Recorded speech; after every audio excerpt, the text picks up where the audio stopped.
cheating in order to be with their soulmate, is it really that bad? No, y'all. Hold on. I know, don't come for me. So, we're talking today about cheating in romance books. Also, you might hear a lawnmower outside. Sorry, bad timing. We gotta get this intro done. I made an intro for this video when I originally filmed this video, and I was hungover in it, and the intro was garbage. So we're filming a new intro. The rest of the video is gonna be the same, so you'll see like lighting and outfit change. Because I don't have time to refilm the whole video, but I am gonna refilm this intro right here because my intro was garbage. Obviously, I know that this is a hard line for some people in their books. They can't deal with any cheating in any way, shape, or form in their books, and I totally understand that. Obviously, disclaimer, I'm not condoning cheating in real life, okay? If they cheat on you in real life, no. But if they're cheating in a book in order to be with each other, I'm here for it. I personally just love the extra like drama, tension, angst that it gives to a story when they have to like sneak around someone's back. It's fun, okay? I enjoyed it in my books. I don't obviously condone it in real life, so let's just get that out of the way. Today's video is in collaboration with my friend Cheyenne from That Tall Book Girl. We both love cheating romances. I love her. So we decided to collab today to bring you some cheating romance book recommendations. So I'm gonna leave her channel link down below. If you aren't subscribed to her already, I don't know what you're doing. Make sure you go and check out her video once you're done with this one, and make sure that while you're over there, you subscribe to her because she's awesome. So let's jump in to the recs today. First up, my first rec. I mean, I'm already just cradling them like they're children because to me, they are. I feel like if you know me, you know how much I love this series. And if you didn't know, it has cheating in it. So that is the Off Balance series by Lucia Franco. I have all the individual paperbacks, but I figured I'd break out these beautiful editions that two of my lovely friends, Amanda and Nikki, sent me as gifts, and they are just so beautiful. I'm so obsessed. I do love the original covers, but these are just like so pretty. And I brought them out because it was easier to hold these instead of like holding 5 other books. But I'm just gonna hold up this one for one. This is volume 1, but it is 5 books. This one follows Ria and Kova, and Ria is a gymnast. She is an Olympic hopeful, and she really wants to be at a gym where she can train at the level that she needs to be training at in order to go and compete at the Olympics. So her father has this friend Kova, and he has a gym. He's a former Olympic gymnast, and she goes to train with him. So she is like living on her own here, kind of doing her own thing off of this gym with Kova, and he is her coach, and Ria obviously is his athlete, and it is their romance. So it is very taboo. It's a large age gap. So this has like a lot of taboo elements to it, but there is also cheating in it because Kova does have a girlfriend, Katya. Yeah, she's in play for the majority of this series. So a lot of this series, obviously Ria and Kova have to be secretive about their relationship. 1, because of the age gap, and 2, about him being her coach. But they also have to be secretive because they cannot let Katya find out. Let's just say some drama really goes down. This series is so dramatic. There's so much that happens over the course of these 5 books. Ria and Kova are just my favorite couple of all time. I can't say enough good things about the series. I'm literally so obsessed with it. I read it years ago, and I've read it twice, and I want to do a 3rd reread on it.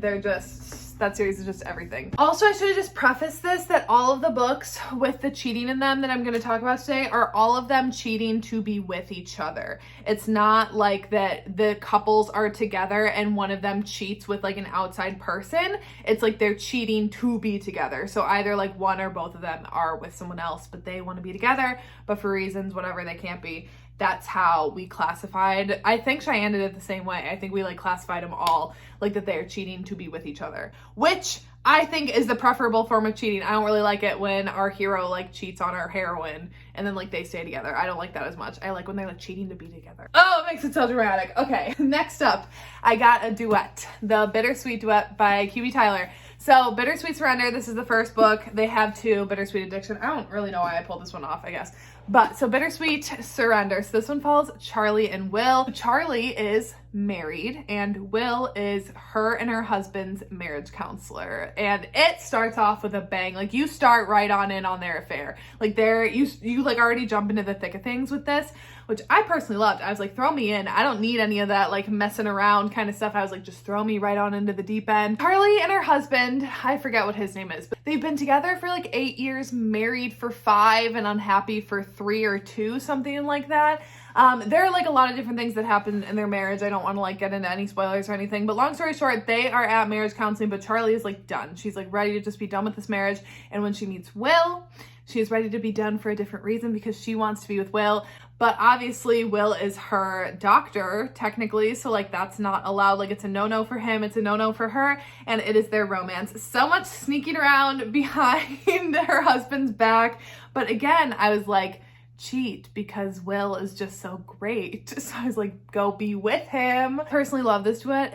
It's one, just like super hot, and it's also just very dramatic, and her husband, oh, I was just like, just go away. I just wanted to like flick him away like a little bug and just like let her and Will be happy. But anyways, I love this duet. It's so freaking good. Next up is an oldie but a goodie, and that is The Truth About Heartbreak by B. Celeste. So this is the first book in a duet. You don't have to read book two. Book two is my personal favorite, but it's like a companion, so like it doesn't follow River and Everett, even though you do see them in book two, because I can't really spoil whose romance is The Truth About Tomorrow, but I love The Truth About Tomorrow. So when River was, I want to say like 10 or 12, she was adopted by a family. It was a couple, and then they had a son, Oliver, and Ollie. And Ollie has a best friend, Everett. And when River comes into this family, Everett is always like around a lot anyway, so she kind of gets to know him.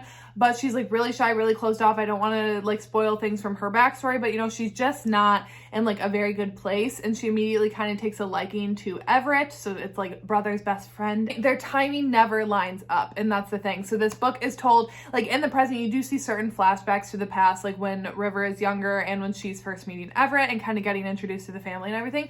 You do see that, but it really is their romance in the present. And in the present, Everett has a girlfriend. River and Everett just can't stay away from each other. Oh, this is like an emotionally punched book where like the Bittersweet Duet does have like some emotional punches, I think more in the second book, but like this first one is just like, it's just a hot, fun affair time. Where this, it's like there's so many like emotions that go into the cheating in this, like the emotional bond that River and Everett really have. It just makes you root for them. It makes you want them to just like make the timing work for each other. Oh, it's so good. I know I didn't really, I guess, say a lot about like the premise in the future, but I do just kind of think like you just got to go into it, okay? Just trust me, you just got to dive in, but just know that obviously Everett does have a girlfriend in this, but she does not compare to the love that Everett and River have for each other. Next up, let's say you just want like a quick ass novella. This is like literally 4 chapters, and that is Forbidden Fling by Kat Tyler, which if you don't know, this is Katie Roberts' pen name. And it was like titled as being like no happily ever afters, but lots of happy endings. So like technically it's not a romance, but like it's a fun hot time. I forgot the hero and heroine's name, but our heroine is on vacation with her boyfriend,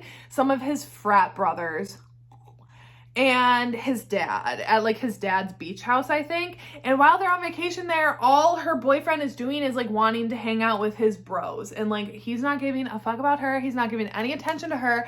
And you know what? She starts getting attention from his dad, and she takes advantage of it, as she should, okay? Yeah, she starts hooking up with his dad. Get it? So obviously this is like only 4 like I said, it's very short, very spicy, very straight to the point. There's really no romance in it whatsoever. It's just like about these two having a good time together. And yeah, it doesn't end in like a happily ever after, but you know, I was satisfied with the ending as both of the characters were satisfied with each other. So yes, there's cheating in it, but again, I was all for the cheating. I'm always going to pick the dad in the circumstance, okay? If there's a story between like a father and a son and it's like her trying to pick, I'm always going to go with the dad. Okay, next is a very toxic read, but oh, it's so good. It's so toxic even outside of the cheating element of this, and that is Ecstasy by KB Rose. So this one follows Zara, Eli, and Alex. So it is like a love triangle as well, kind of, but Zara and Alex are boyfriend and girlfriend, and Eli is Alex's roommate, and Zara does, you know, get with him a little bit, which at the beginning of the book, Alex at first, like, they have like this 3 kind of encounter, but he very quickly is like, no, get the fuck away from my girlfriend. But let's just say, you know, Zara and Eli don't necessarily stay away from each other. So I'm getting a bit ahead of myself here. So Zara is a drug addict and she's off at college, and she is in a relationship with Alex, and Alex is like a football player, I think he is. And he like, again, he's like a big partier and stuff, which like isn't necessarily the best for Zara. They just have a very toxic relationship, okay? And Zara has always kind of had her interest piqued by Eli, and he's like a very mysterious character. Like, you don't don't really understand his motives or really like what he's about at all. And like, I can't really spoil anything else with his character and even like with the dynamics between the three of them. But yeah, neither guy is good for Zara, but Zara, she doesn't really know what is good for her. And yeah, she indulges both of them. This one is a little different because I guess it's not technically like cheating to like be with each other, because Zara is like cheating on Alex.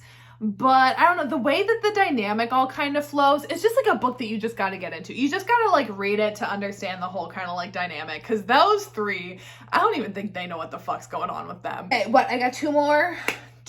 Wanting Mr. Kane by Shanora Williams. So this is a trilogy. So this one follows Quentin and Candy. And Candy, when she was younger, she saw her dad's best friend come over, Quentin, and she has only had eyes for him ever since then. And now she's graduated high school, she's getting ready to go off to college, and she has decided that she wants to make her move. And so yeah, it's an age gap, dad's best friend romance. So it is like a very taboo relationship.